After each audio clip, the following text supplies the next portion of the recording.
Positive thinker YouTube চ্যানেলে আরও একটি ভিডিওতে আপনাকে স্বাগতম। আজকের আমাদের মূল টপিক হচ্ছে রবার্ট ব্রাউনিং সম্পর্কে এবং সর্বশেষ আপনাদের জন্য এক্সারসাইজ রয়েছে বিভিন্ন পরীক্ষায় আসা বিগত বছরের কোশ্চেন নিয়ে। তাহলে ভিডিওটি শেষ পর্যন্ত দেখতে থাকুন।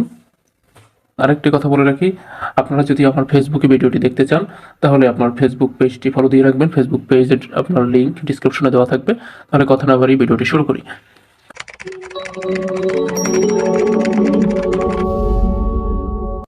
রবার্ট ব্রাউনিং তিনি 1812 সালের 7 মে কাম্বারওয়ালে, লন্ডন, ইংল্যান্ডে সেটা জন্মগ্রহণ করেন এবং 1889 সালের 12 ডিসেম্বর ভেনিসে, ইটালিতে মৃত্যুবরণ করেন। এখানে তার জন্য কিছু গুরুত্বপূর্ণ তথ্য দিয়ে রেখেছি। Robert Browning was an English poet and playwright. তিনি ছিলেন একজন ইংলিশের কবি এবং একজন নাট্যকার ছিলেন। রবার্ট ব্রাউনিং তিনি ছিলেন ভিক্টোরিয়ান যুগের একজন বিখ্যাত লেখক। এটা 37তম বিসিএস পরীক্ষা আসছে। তারপর আছে তিনি the father of dramatic monologue এবং তাকে দ্য ইনোভেটর অফ ড্রামাটিক মনোলগও বলা হয়। এখন এখানে কোশ্চেন আছে ড্রামাটিক মনোলগ কি, অনেকে বোঝেন, যারা বোঝেন না তাদের জন্য। আর dramatic monologue is a poetic form in which there is a single speaker and a silent listener or listeners. ওকে, অর্থাৎ ড্রামাটিক মনোলগটা হচ্ছে এমন একটা পোয়েটিক ফর্ম যেখানে আপনার থাকবে কি একজন সিঙ্গেল স্পিকার থাকবে, মানে একজন স্পিকার থাকবে এবং এখানে যে লিসেনার অর্থাৎ শ্রোতা যারা থাকবে একজনও থাকতে পারে, বহু থাকতে পারে এবং সে থাকবে সাইলেন্ট। সে এখানে কোনো তার উক্তি থাকবে না, শুধু স্পিকার বলবে এবং লিসেনার শুনবে। এই জাতীয় যেগুলো আছে এগুলো পোয়েটিক ফর্ম, এটাকে আমরা বলা হয় কি ড্রামাটিক মনোলগ। ওকে, নেক্সট আছে কি হি ওয়াজ নোটেড ফর, সে কিসের জন্য উল্লেখ ছিল এখানে? আইরনি, বিদ্রুপ, characterisation, social commentary, historical settings, challenging vocabulary and syntax. Next আছে কি তার ওয়াইফের নাম হচ্ছে এলিজাবেথ ব্যারেট ব্রাউনিং, অথবা তাকে সংক্ষেপে আমরা বলতে পারি ইবি ব্রাউনিং। তিনি 6 মার্চ 1806 সালে জন্মগ্রহণ করেন এবং 29 জুন 1861 সালে তিনি মৃত্যুবরণ করেন। তার একমাত্র সন্তানের নাম হলো রবার্ট ব্যারেট ব্রাউনিং। তার বিখ্যাত কিছু এখানে কবিতা এখানে দেওয়া আছে এবং সেগুলো উচ্চারণ এখানে নিচে দেওয়া আছে। মাই লাস্ট ডাচেস।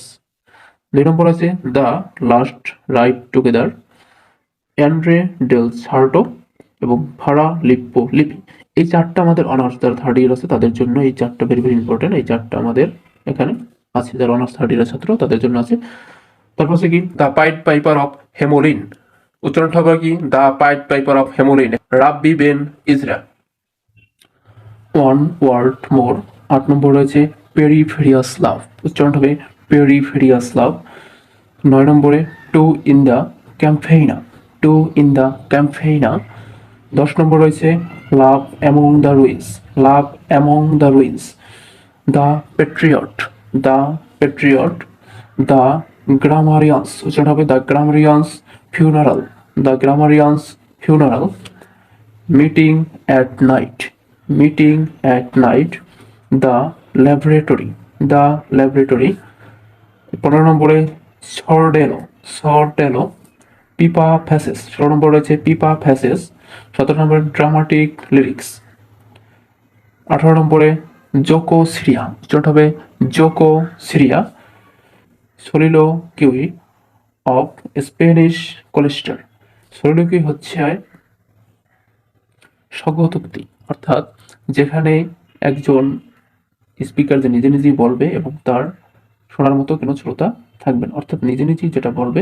যেমন দেখা যায় বাংলা সিনেমার ডায়লগে অনেক সময় দেখা যায় যে সিনেমায় দেখা যায় যে নিজে নিজেই বলে ওকে আমি শেষ করে দেবো, ওকে আমি মারবো, বা পরবর্তীতে সে কি করবে সেটা নিজে নিজে যেটা বলে, অর্থাৎ সেটাই হচ্ছে সলিলোকুই। ওকে, 20 নম্বর হচ্ছে খ্রিস্টমাস ইভ অ্যান্ড ইস্টারডে, এটার উচ্চারণ দিয়ে এটা সবাই পারবেন, Christmas Eve and Easter Day. The ring and the book, Caliban upon Setebos. 23 নম্বরে অ্যাভোলিন হোপ, অ্যাভোলিন হোপ। সাম্মাম বৌনাম, 24 নম্বর রয়েছে সাম্মাম বৌনাম। 25 নম্বর রয়েছে main and women, main and women. এই বইটি বিখ্যাত হচ্ছে ব্ল্যাঙ্ক ভার্স ও ড্রামাটিক মনোলগের জন্য। ড্রামাটিক মনোলগ ও ব্ল্যাঙ্ক ভার্সের উপর বিস্তারিত ভিডিও যদি আপনারা চান তাহলে পরবর্তীতে এর উপর ভিডিও দেওয়া হবে। এবার আমরা এক্সারসাইজে যাই। রবার্ট ব্রাউনিং ওয়াজ আমরা সবাই জানি কি তিনি হবে কি Victorian poet. Robert Browning was the composer of, এখানে আছে কি two voices, the scholar gipsy, Andrea del Sarto এবং ইনোনি। এই চারটা দেওয়া আছে। এখন আমরা একটু আগে পড়ছি কি Robert Browning composer of Andrea del Sarto. The poem Patriot is written by Alfred Tennyson, Robert Browning, Matthew Arnold এবং জন ডান। এর ভিতরে হবে কোনটা? Robert Browning.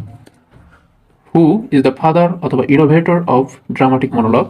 Matthew Arnold, Robert Browning, Alfred Tennyson, John Donne. তাহলে এটা হবে আমাদের Robert Browning. Okay. The poem of men and women is written by PB Shelley, John Keats, Thomas hardy, Robert Browning. হবে আমাদের রবার্ট ব্রাউনিং। এগুলো আমাদের বিভিন্ন পরীক্ষায় এসেছে। এছাড়াও আর বিভিন্ন ধরনের যদি আপনারা আরও যদি বিস্তারিত চান যে আরও কোশ্চেন আপনাদের বিভিন্ন পরীক্ষায় কি আসে, তাহলে আলাদা একটা ভিডিও দেওয়া হবে। তাহলে সবাইকে ধন্যবাদ। Take care.